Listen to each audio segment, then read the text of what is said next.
Et c'est bon, ça enregistre. Bah écoute, très content d'être avec toi, Jérémy. Jérémy Boissino, CEO de Favicon. Et non pas Favicon, Favicon à l'anglo-saxonne. Bah écoute, merci en tout cas à toi d'être venu dans ce. Alors, c'est pas le crash test, t'es le deuxième, parce qu'il y a déjà Simo de Folk qui est venu dedans, mais du coup, t'es le deuxième épisode de ce nouveau format qu'on teste, qui est tuto avec le CEO, donc réservé aux CEO de SaaS qui vont nous faire une petite démo de leur outil. Comment tu vas, Jérémy? Bah écoute, ça va très bien et merci beaucoup pour l'honneur d'être du coup la deuxième personne, surtout après Folk, qui est quand même un super outil d'ailleurs qui a beaucoup utilisé l'influence pour développer leur offre. C'est vrai que franchement, c'est vrai que j'avais pas fait le lien, mais je pense que Folk, c'est l'une des boîtes, peut-être qu'un des SaaS français qui a le plus masterisé l'influence en termes de canal d'acquisition, qui est aujourd'hui le canal d'acquisition numéro un. Et c'est vrai qu'aujourd'hui, nous tous qui travaillons dans l'influence, on est tous des utilisateurs de Favicon. Moi, dans ce format, je vais vraiment l'axer sur les SaaS et surtout sur les SaaS qui ont des products qui m'impressionnent. T'en fais partie. Donc c'est pour ça que je me suis dit, j'aimerais bien en vrai, même si ça va faire un bon contenu, que Jérémy, du coup, il me fasse une démo gratos et que je puisse, encore une fois, peut-être connaître des choses que je ne connaissais pas encore dans l'outil, quoi. Bah, avec grand plaisir, surtout que nous, depuis maintenant quelques mois, pour un peu de le storytelling, on a vachement switché notre stratégie. En gros, pour caricaturer, jusqu'à l'année dernière, on avait une team très marketing et on a complètement switché pour avoir une team très très tech, ce qui nous permet d'aller aussi beaucoup plus vite niveau product et aussi d'avoir, en fait, on se rend compte que bah, c'est le produit derrière qui génère lui-même le bouche à oreille et que depuis qu'on a eu ce positionnement beaucoup plus axé sur le produit, on va beaucoup plus vite, on est plus agile et ça se passe beaucoup mieux. Donc là, les produits évoluent chaque semaine et je suis sûr que je vais te montrer des trucs que tu n'avais toujours pas vu. Ah mais c'est sûr, hein. De toute façon, en fait, c'est quoi? Moi, j'ai déjà fait au moins 2 démos avec des gens de ton équipe. Donc en vrai, une petite troisième, ça fera jamais de mal. Parce que c'est vrai que quand même, c'est hyper dense. Donc, je me demande comment vous faites pour développer toutes ces features. Donc, comme on va prendre une demi-heure, je pense pas qu'on ait le temps de tout voir. Mais l'idée, c'est peut-être de voir les principaux usages. Comme je te disais en off juste avant, c'est peut-être de voir en fait l'usage côté créateur et l'usage du coup côté annonceur, côté marque. Comme ça, on aura les deux principaux use cases. Carrément, mais écoute, je suis prêt, donc je sais pas comment Eh tu ben fais. vas-y, tu peux partager ton écran et puis let's go, hein.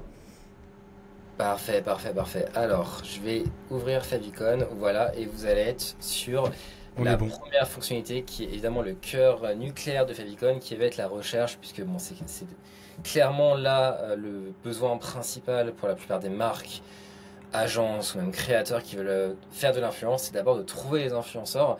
Et nous, clairement, sur le marché aujourd'hui, on est, à mon avis, un des outils les plus puissants dans la mesure où on intègre, comme tu le sais, l'influence B2B. C'est-à-dire que derrière, au-delà des réseaux que tout le monde connaît, hein, des réseaux classiques d'influence comme Instagram, TikTok, etc., on intègre aussi LinkedIn et aussi Twitter. Et au-delà de ça, on intègre aussi les podcasts, les newsletters, et tu le sais mieux que quiconque aujourd'hui, les newsletters et les podcasts, ce sont des canaux qui prennent une importance primordiale aujourd'hui dans la créateur économie.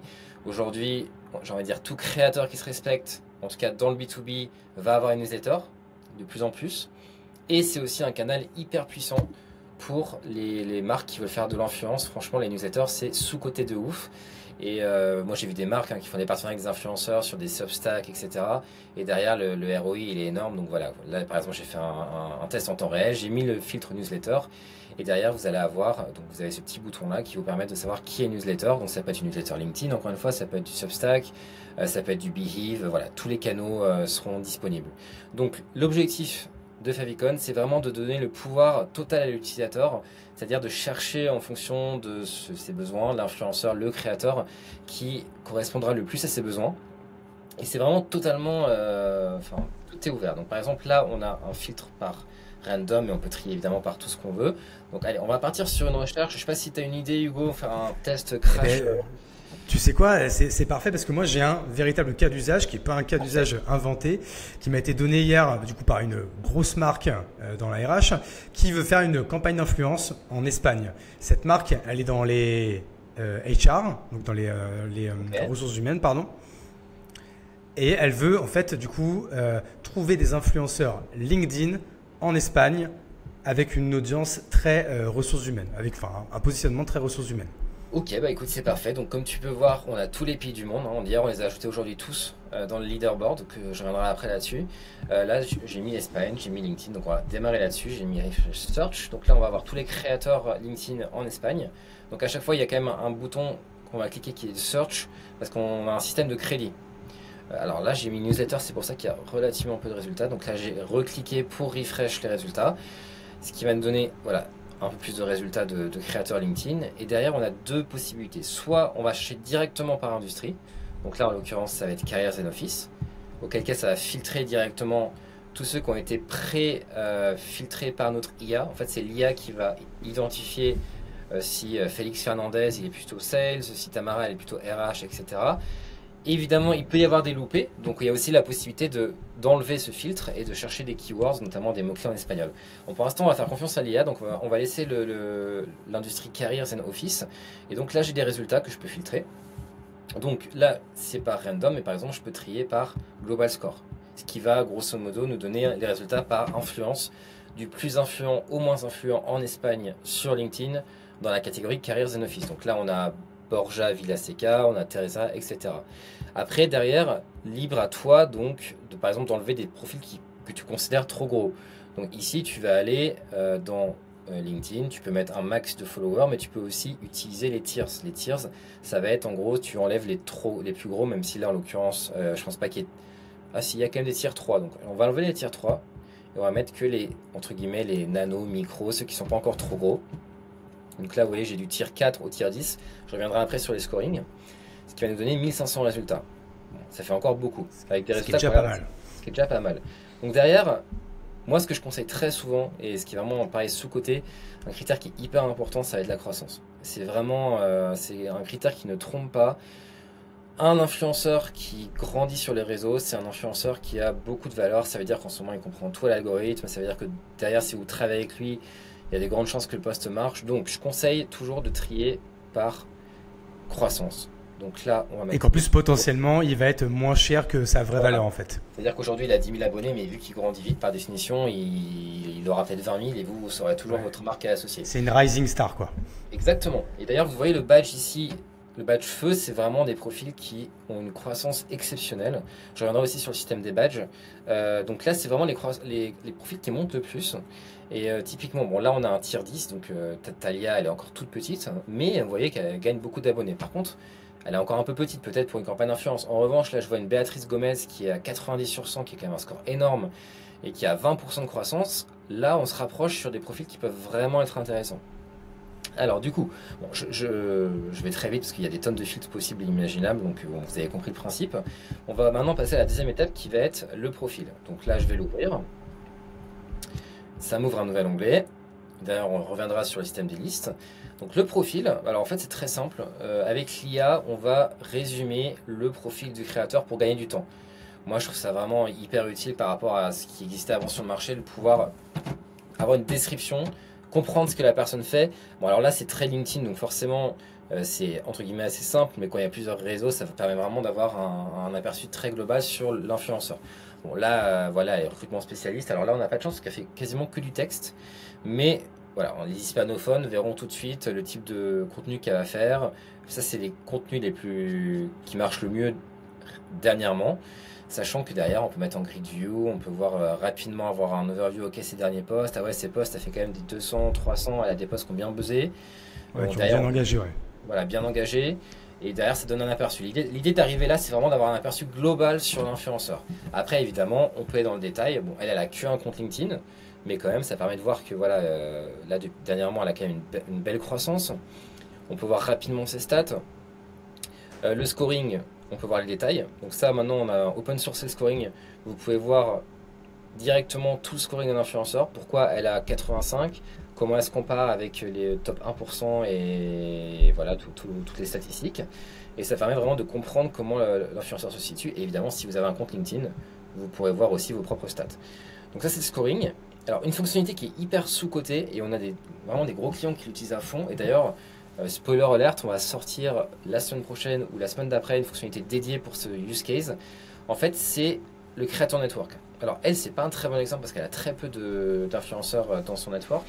Mais globalement, ça permet de comprendre quel réseau d'influenceurs, avec quel autre créateur il traîne, il engage, avec quelle marque il est associé. Donc là, par exemple, ces deux créateurs, elle a été taguée par Marianela et Fernando Castellote. Et derrière, ça vous permet de vraiment de construire un réseau d'influenceurs qui seront particulièrement pertinents si vous êtes déjà intéressé par un créateur. Donc voilà, ça c'est la partie profil. Je vais juste vous montrer un autre exemple parce qu'elle, vu qu'elle a que LinkedIn, c'est peut-être moins intéressant. Je vais voir si j'ai des autres. Voilà, on va prendre Béatrice qui a plusieurs réseaux. Donc nous, aujourd'hui, pour la créateur économie, ça n'a plus de sens vraiment de parler d'influenceurs LinkedIn, d'influenceurs Instagram, YouTube, etc. Aujourd'hui, on a une approche vraiment très industrie, très niche. C'est pour ça que pour chaque profil, vous voyez, on insiste beaucoup sur la niche, l'industrie dans laquelle est le créateur. Et aujourd'hui, la Béatrice Macho, c'est un bon exemple. Elle est présente sur LinkedIn, sur TikTok et sur YouTube. Et derrière, vous avez un aperçu de ces réseaux que vous pouvez voir également ici sur YouTube, le contenu qui buzz, etc. Donc ça vous permet vraiment d'avoir un aperçu global aujourd'hui des influenceurs sur tous les réseaux. Quand hors LinkedIn, vous pourrez aussi estimer avoir l'audience de l'influenceur. Donc ça c'est plutôt pour B2C. Ça vous permet de voir un peu qui la suit, quelle est son audience. Est-ce que c'est une audience plutôt espagnole, plutôt jeune, etc. etc. Voilà. Pour ceux qui ont un profil Instagram, encore une fois, parce qu'on ne le fait pas sur LinkedIn. Donc en fait c'est hyper complet. En fait, grosso modo, si je fais un petit résumé là à date, en fait, avec les filtres, en fait de toute façon vous avez toute la créateur économie qui est sur Favicon. Donc du coup, on peut faire ces filtres, mais vraiment voilà, de manière géographique, sur le réseau que l'on veut. On peut même dire, moi je veux une influence femme, je veux un homme, je veux qu'il soit entre tant et tant d'abonnés, je veux que ça soit un gros, un moyen, un nano, un petit, je veux que ça soit un mec qui est un compte LinkedIn et un compte Insta ou un compte YouTube et une newsletter. Enfin bref, on peut cibler et avoir la liste à la fin des gens. En fait, on va gagner du coup des heures et des heures en sourcing, quoi. En fait, moi j'aime bien nous définir souvent, même si c'est un peu réducteur, comme le Wikipédia de la créateur économie, où derrière tu as vraiment, tu sais que sur Favicon, tu auras toutes les infos, tu sais qui est qui, où est-ce qu'il est, sur quel canot il utilise, et c'est vraiment notre approche. Donc c'est exactement ça, surtout que là, on a, comme je te dis, on a vraiment sorti tous les pays. Donc j'avance un peu, justement tu parlais, alors là peut-être qu'elle aussi je vous montre rapidement pour le use case social creator network, donc là c'est hyper intéressant. Là vous voyez tout de suite avec quel créateur la personne gravite le plus, donc combien de fois elle a été taguée le plus, et derrière vous pouvez voir dans le détail aussi. Donc ça c'est vraiment hyper puissant, et vous savez quoi, je vais vous montrer Gaël mon fils, parce que ça parlera plus. Et du coup, dans quel cadre on peut... parce que alors du coup, je vois un peu ce que tu veux dire, mais est-ce que du coup tu peux expliquer peut-être à l'audience, en fait, dans quel cas c'est intéressant d'avoir ce type de data et pourquoi le faire? Okay, imagine, alors je te dis ça parce qu'on a des cas de clients typiquement qui vont être intéressés par Justin Welch. Ils vont regarder tous les créateurs qui sont les plus proches de Justin Welch dans son réseau, en partant du principe que vu que ça cartonne avec Justin Welch, ça va forcément cartonner avec des profils qui sont hyper proches de lui. Tu vois le truc? Ok. Et pareil pour les marques, tu vois, par exemple Gaël Monfils. Bon, alors du coup, Gaël Monfils, là, ce qui est plus intéressant, c'est qu'il y a des marques. Donc tu peux voir tout de suite quelle marque bosse avec lui. Et ça peut aussi donner. Ça c'est fort ça. Ça peut aussi donner des super. De voir un peu ce qui marche, tu vois, en termes de collaboration, comment les marques collaborent avec des influenceurs, tu vois, quel type de format fonctionne, parce que tu peux tout exporter évidemment. Et c'est hyper intéressant. Là, tu vois, par exemple, Gaël Monfils a été tagué, comment il est tagué, qui est-ce qui. Tu vois, je sais pas si c'est en tennis, voir un peu quelles sont les marques, quel type de collaboration elles font, etc., etc. Voilà, donc ça c'est pour la partie profil. Alors sachant que derrière, donc je parlais justement des use cases de marque, tu peux faire la même chose à l'envers. C'est-à-dire, tu peux sur Favicon trouver n'importe quelle marque, n'importe quelle entreprise. Donc là par exemple j'ai le profil d'Artengo, et derrière voir sur quel réseau la marque est présente, et surtout avec quels influenceurs elle travaille. Donc ça te permet en fait en tant que marque, si tu es une marque, une agence, etc., d'espionner ce que font des concurrents tout simplement. De voir avec quels influenceurs ils travaillent, quel type de partenariat ils font. C'est un peu de la veille concurrentielle, tu vois, sur l'industrie dans laquelle tu es. Voilà, donc là on a une marque, avec quelle autre marque elle travaille, avec quel créateur elle travaille, quel type de partenariat elle va faire, etc. Ouais, donc on a vraiment tout quoi. On a tout. Voilà, donc ça c'est la partie discovery. Alors je vais enchaîner sur la partie classement rapidement parce que c'est un peu une manière d'aller vite et d'avoir un aperçu rapide sur l'influence des créateurs. Donc par exemple, tu vois, on était sur l'exemple des RH. Tu vois, si tu as un client qui est intéressé par les influenceurs RH en Espagne, Là, tu arrives sur les classements, tu mets Careers Office, tu mets Espagne, et tu as le classement. C'est-à-dire, voilà, les gens les plus influents sur cette thématique, tout réseau confondu en Espagne. Et après, tu peux décliner à l'infini. Donc là, tu vois, j'ai mis Espagne, mais je peux avoir les femmes les plus influentes sur cette thématique. Et bam, tout est calculé en temps réel. Après, je peux avoir Espagne, femmes, RH, mais celles qui sont vraiment qui parlent de workplace well-being. Tu vois, de bien-être au travail. Bam, j'ai le classement. Parce qu'après, du coup, tu as des sous-thématiques, hein, c'est ça? Exactement. En fait, tu as les industries globales qui sont ici. Mais derrière, c'est très large. Et derrière, si tu veux vraiment, là, tu vois, ceux qui parlent de remote, par exemple, de sujets liés au remote, bam, tu auras le classement.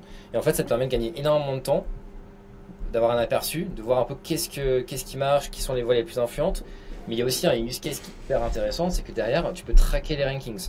C'est-à-dire que quand tu traques un ranking, une industrie, c'est en fait tout simplement une manière de faire de la veille sur une industrie, quel type de contenu va fonctionner, sur quel format, sur quel réseau, etc. Parce que là, ce que je t'ai montré, c'est le réseau, mais derrière, je peux faire ça par réseau. Donc tu vois, sur Top LinkedIn Espagne Remote Work, qu'est-ce qui marche sur Instagram sur cette thématique, etc., etc. Évidemment, ça, je peux le faire sur n'importe quel pays. Donc tu vois, si je retourne en France, sur Instagram, en France, sur la thématique Remote Work, c'est Clovis Henriot qui est le plus influent. Par contre, si je vais sur LinkedIn, ce sera Marjorie. Voilà, et ça, je trouve ça hyper puissant parce que ça te permet de gagner un temps fou. Et évidemment, derrière, c'est pas forcément suffisant si tu veux faire des recherches un peu plus ciblées avec des mots-clés, etc.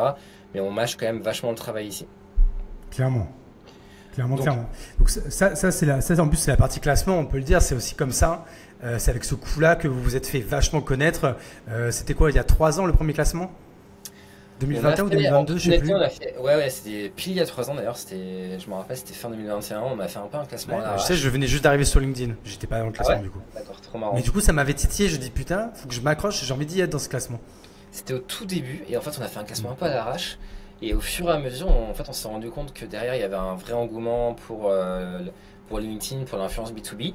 Et du coup, on est allé en mode vraiment all-in. Et 3 ans après, on a 10 millions de classements en temps réel sur tout et n'importe quoi. Et c'est vrai qu'en fait, ça nous a permis aussi de nous positionner un peu comme l'acteur clé sur tout ce qui va être voilà, les vrais classements d'influence, au-delà de ce qui peut exister sur le marché, qui est un peu toujours bullshit, c'est toujours un peu biaisé. Au moins, les gens savent dans le monde entier que sur Favicon, c'est legit. C'est basé sur des vraies données qui sont sourcées, qui sont maintenant publiques. Et du coup, on sait que c'est pertinent. Alors évidemment, on peut toujours trouver des choses à dire contre l'algorithme, mais globalement, on est assez intouchable. En plus, on a embauché un data scientist il y a quelques mois, avec lesquels on a tout revu de A à Z, et là, on est vraiment intouchable là-dessus. Bah, c'est ça, donc du coup ça peut être un peu la bonne transition pour aller sur la prochaine feature qui est en fait d'aller voir sa propre fiche, son propre profil et du coup de pouvoir voir comment on est vu, comment on est noté, comment on se positionne, ce qui va bien, ce qui va pas. Je te propose de me faire déglinguer en direct et tu peux aller sur le mien par exemple. Ouais, carrément. Juste dernière chose, avant de passer, juste en fait évidemment, et derrière vous avez un CRM, vous pouvez gérer vos listes, les traquer comme vous voulez, les taguer comme vous voulez, vous faire une campagne si tu as 50 influenceurs où tu es intéressé, derrière tu peux, tu vois j'ai ma liste PSG parce que je suis un fan du PSG, derrière tu peux suivre derrière tout ce qui se font, les posts qui marchent le mieux, tu peux derrière trier aussi par les posts les plus populaires, tu as même une analyse hyper détaillée, enfin voilà, juste pour vous dire que derrière il y a quand même du suivi de campagne derrière et qu'on peut faire un peu ce qu'on veut avec les données. C'est-à-dire qu'en fait quand on parle de CRM, donc en fait c'est un peu, est-ce que ça peut s'apparenter à un CRM commercial ou on est plus sur un CRM perso, un peu comme c'est comme c'est présenté Folk au tout début quand ils se sont lancés il y a 4-5 ans. C'est exactement. Ça a déjà 4-5 ans, Folk. Ok, je pensais que c'était plus récent. Ouais, c'est même plus parce que tu sais, ils ont fait plein de faux départs. Mais en vrai, la vraie hype, c'est 3 ans, je crois. Ok, hyper intéressant. On bien, nous, c'est un peu pareil. Hein. Ouais, du coup, nous, c'est plutôt un CRM interne. Alors, spoiler alert, encore une fois, on va intégrer une partie emailing, etc. Mais ça, on n'y est pas encore. Mais en tout cas, ça permet. Vous n'avez pas encore la partie enrichissement, le mail et tout Pas encore, mais c'est prévu. Pas encore. Ok, on aime. La partie créateur qu'on vient juste de lancer il y a maintenant 3 semaines, alors en fait c'est très simple, on avait tellement de demandes de créateurs pour modifier leur profil, avoir le full contrôle de leur profil, rajouter des réseaux, derrière voir leur classement qu'on a introduit cette partie créateur où en gros c'est le même principe, tu es un créateur, tu connectes tes comptes que tu peux vérifier, pour être sûr que c'est les tiens. Et derrière, on te donne accès à plein de fonctionnalités pour, comme je t'ai dit, donc éditer ton profil. Tu peux mettre ce que tu veux dessus, rajouter tous les réseaux que tu veux. Et surtout, derrière, on a une fonctionnalité auquel je crois énormément, qui est le Spotlight, qui est une espèce de Linktree 2.0, où derrière, en fait, tu vas utiliser les données Favicon, toutes celles que tu veux. Donc, c'est vraiment, t'es pas obligé. Et derrière, intégrer tes données personnelles, notamment pour des marques potentielles, où tu vas dire, ok, bah moi, pour un spot sponsorisé, typiquement, Daniel, elle demande 750 livres. Derrière, avec Ah ouais, donc en fait, tu te fais un book en ligne, en fait, avec les données en direct. Exactement. En fait, Ah, c'est bon, ça. l'idée, c'est que derrière, tu vois, c'est pas associé Favicon du tout. C'est vraiment une page publique, comme un Linktree, où derrière, tu peux mettre ce que tu veux. Tu peux aussi mettre, et ça j'y crois énormément aussi, des trucs un peu plus personnalisés. Tu vois, les causes qui te tiennent vraiment à cœur, des créateurs que tu kiffes, des marques qui te kiffent. Et l'idée, c'est vraiment d'aller, c'est un Linktree 2.0, c'est d'aller vraiment beaucoup plus loin et de te permettre de montrer aux marques ou même à ton audience qui tu es, qu'est-ce que tu fais, et le tout sur une seule page. Ouais, on kiffe. Ok, ça j'adore, il faut absolument que je le fasse. Ouais, franchement, tu vas kiffer. Et je sais que tu me l'as déjà dit, mais tu vois, il faut que je m'en occupe. Et on a aujourd'hui, alors vraiment ça cartonne, tu vois, on a un Hall of Fame où on met un peu en avant tous ceux qui ont rempli leur profil. Et tu vois, on a déjà 1343 alors pas tous ont fait leur spotlight, tu vois, c'est ceux qui sont en carré. Mais il y en a quand même beaucoup qui ont fait leur spotlight. Et ça te donnera de l'inspiration avec, tu vois, tu peux voir tout de suite ceux qui sont open to work. Et évidemment, l'idée à terme, ce serait que les marques aussi puissent directement, une fois qu'on a intégré un système de messagerie, contacter ces créateurs. Mais en tout cas, ouais, on est hyper content. Et clairement, le spotlight, ça plaît à beaucoup de gens qui ont déjà qui créent leur compte. En plus, tu vois, on en a du monde entier. Donc ça, c'est cool. Trop bien, on adore. Et du coup, donc ça, si en tant que créateur, du coup, Ouais. l'idée c'est de rejoindre ça My Creator. Mais après, pareil, par exemple, moi, on ne parle pas de mon agence, on ne parle pas de mon SaaS, on parle de rien, on parle de moi, Hugo Benz, qui veut être créateur de contenu, slash micro-influenceur, macro-influenceur, on ne sait pas. Qu'est-ce que je peux faire d'autre du coup? Ce serait quoi toi, ton conseil d'utilisation de l'outil? Alors d'ailleurs, on verra ton profil après parce que. Mais alors juste sur ce point-là, on a ajouté plusieurs choses. En fait, tu as tes stats. Et l'idée, c'est qu'on a introduit un système de gamification un peu à la Duolingo où l'idée, c'est de dire, ok, quand tu utilises Favicon, tu as plein de badges qui vont être donnés en fonction de ton progrès sur les réseaux. Tu vois, on a à chaque fois des paliers que tu peux atteindre avec derrière, tu vois, les pourcentages de gens, des Favicon créateurs, comment tu te situes par rapport à eux. Et ces paliers, bah, précisément, tu peux les atteindre et à chaque fois, tu gagnes des badges. Tu vois, c'est tous les badges que j'ai gagnés pour chaque catégorie. Et l'idée, c'est vraiment d'introduire plus de jeux dans ton parcours de créateur, avec évidemment le endgame, c'est d'avoir le plus de badges possible. Si tu retournes dans le Hall of Fame, tu vois, tu as des mecs, typiquement en France, Bruno Maltor, il a 158 badges, donc il a 13 badges Platinum. Donc voilà, l'idée c'est d'avoir le plus de badges possible et vraiment de te motiver, parce que parfois c'est un peu démotivant quand tu es créateur de contenu. L'idée aussi, c'est qu'ici tu as la page où tu auras tous tes classements. Tu vois, sur Insta, je suis 1,9 millionième meilleur créateur du monde. Voilà, donc c'est hyper intéressant de te voir un peu comment tu te situes, c'est marrant et ça te donne des objectifs un peu à tenir. Donc ça c'est la partie stats. On a aussi ajouté une fonctionnalité qui est assez sympa. Bah tiens, tu vois, on va se marier. Tu peux te comparer à n'importe quel créateur. Donc moi je vais me comparer à toi. Pour niveau stats, ça permet aussi de te situer un peu de manière un peu ludique pour voir un peu comment tu peux t'améliorer. Alors tu vois, t'es meilleur que moi, tu as un score d'autorité meilleur. Bon, Insta, TikTok et Twitter, t'es pas actif. Par contre, sur LinkedIn, je suis un peu meilleur que toi. Mais toi, tu as une newsletter, je crois, et du coup, ça joue beaucoup. Voilà, en tout C'est cas, pour ça que je te ken du coup. exactement. Donc, tu vois, sur LinkedIn, je suis un peu meilleur que toi en grosse. Par contre, toi, tu es meilleur en audience, tu es meilleur en activité et je te mets un point en engagement. Bon, alors ça, c'est une fonctionnalité qui est encore un peu basique, mais mine de rien, C'est pas mal, mais c'est gaulerie. c'est intéressant. On vient juste de la sortir, donc on va ajouter plein de choses, mais déjà, ça donne quelques insights assez intéressants. Et du coup, voilà, et dernière chose pour les créateurs, on a aussi donné la possibilité de traquer, de voir évidemment tout leur classement, mais également de voir le tracking qui pourrait les intéresser. Donc tu vois, typiquement mon LinkedIn Worldwide French, quand tu es créateur, tu peux aller voir ce qui se passe sur ton industrie, l'industrie qui t'intéresse, qu'est-ce qui marche le plus, les formats qui marchent le plus, les posts qui marchent le plus, et derrière d'avoir aussi accès à l'intelligence dont je te parlais avant. Donc l'analyse de tous les posts, du contenu, etc. Canon. Avec les heures qui marchent le mieux, les créateurs, les tag brands, etc. Donc voilà, donc vraiment l'idée c'est d'avoir cet écosystème de la creator economy où que ce soit les marques ou les créateurs peuvent se retrouver chacun en fonction de, de ce dont ils ont besoin. Et à terme, évidemment, l'idée c'est potentiellement de mettre davantage en relation les deux. Ok, non mais écoute, c'est trop bien. En termes de pricing, est-ce que du coup, je suppose qu'il y a plusieurs packs.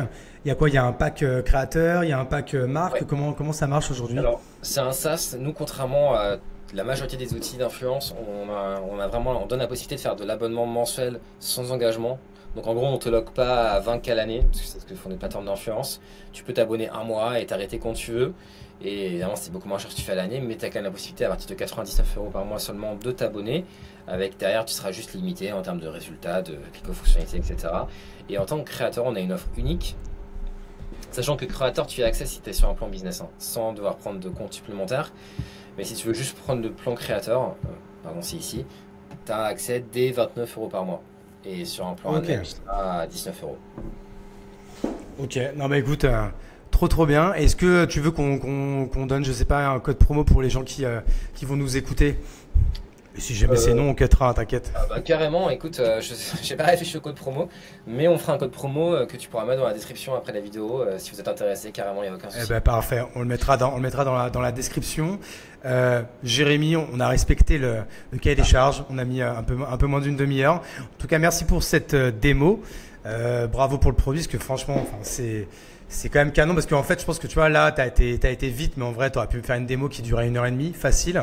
Ouais. Donc c'est quand même assez impressionnant. Vous êtes, moi, je me rappelle de vous à l'époque où vous faisiez vos classements avec des Google Sheets, hein, je pense qu'on en était pas loin, non? Oui, oui, au tout premier classement, c'était Ouais. Google Sheet. Ouais, il y a 3 ans. Et- Bon, en tout cas, bravo pour ça. Merci à ceux qui ont écouté jusqu'au bout. Est-ce que peut-être tu as quelque chose à rajouter ou alors on peut finir comme ça? non, la seule chose que j'ajouterais, c'est vraiment si vous ne créez pas de contenu sur les réseaux, c'est une erreur aujourd'hui.